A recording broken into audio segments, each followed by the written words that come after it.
ఒకవేళ నాన్నగారు కలెక్టర్ అనుకోండి, కలెక్టర్ గారు అబ్బాయికి నోట్బుక్ కావాలనుకోండి, ఎలా అడగాలి? కలెక్టర్ గారి దగ్గరికి వెళ్ళి, చిన్న వయసులో ఎంతో కష్టపడి చదివినటువంటి ఓ ఉత్తముడా, రోజుకు 16 గంటలు సివిల్స్ సాధించినటువంటి ఘనుడా, పిన్న వయసులోనే కలెక్టర్గా ప్రశంస అందుకున్నటువంటి శ్రేష్ఠుడా, ఇవన్నీ అంటాడు. నాన్న నాకు నోట్బుక్ అయిపోయింది అంటాడు. ఆయన ఎంత పెద్దోడు కాదు, నాన్న అంతవరకు ఇడికి కావాల్సిన సబ్జెక్టు. దేవునికి స్తోత్రం కలుగునగా. ఆయన హోదా, గొడవ, గోత్రం సబ్జెక్ట్ వేరే. కలెక్టర్ గారికి షేక్ హ్యాండ్ ఇవ్వడానికి కూడా జిల్లాకే పెద్దగా ఉండే ఐపీఎస్ ఆఫీసర్ కూడా ఆలోచిస్తాడు. ప్రోటోకాల్ ఉంటుంది, పద్ధతి ఉంటుంది, మర్యాద ఉంటుంది. కొడుకైతే మీదెక్కి తొక్కేత ఉంటాడు. వాళ్ళు ఎక్కడికి ఉంటుంది. దేవునికి స్తోత్రం. ఎదురు ఆఫీసర్కి అయ్యో నాన్న జాగ్రత్త, సార్ సార్ సార్ సార్ త్వరగా నా కొడుకాడు. నీ లెక్క నీకు ఉంటుంది యేసుప్రభు దగ్గర.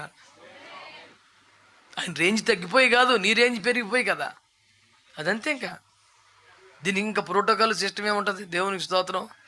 నానా నీళ్ళ మీద పడిపోవడం నీ కష్టమని చెప్పుకుంటాం. ఆయన ఆడు కొత్తగా నడక వస్తున్నటువంటి కాలం, ఇంకా 8వ మాసం, 9వ మాసం, 10వ మాసమే అటు చేతులు పట్టుకుంటే కష్టంగా అడుగులేసే టైంలో అన్ని గుండెల మీద ఎక్కించేసుకుంటాడు తండ్రి. ఎంత ధైర్యం, అన్నీ తొక్కేస్తావు నువ్వు అని ఫీల్ అవుతాడా?